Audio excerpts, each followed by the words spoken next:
当陌生人来敲门，不给陌生人开门。星期天下午，甜甜饼一个人在家，一个人可真自由啊！甜甜饼一会儿看电视，一会儿玩小汽车。叮咚，门铃突然响了。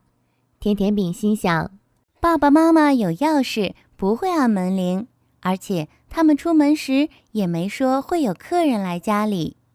想到这儿，甜甜饼轻手轻脚地搬了张小板凳到门后，站上去，透过猫眼往外看。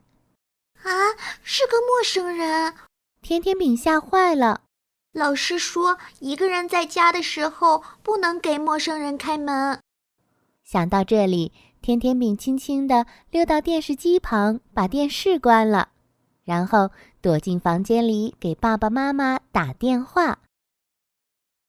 拉钩小约定：如果爸爸妈妈不在家的时候，有陌生人来敲门，一定不可以开门，要像下面这样做：一、不要发出任何声音，装作没人在家。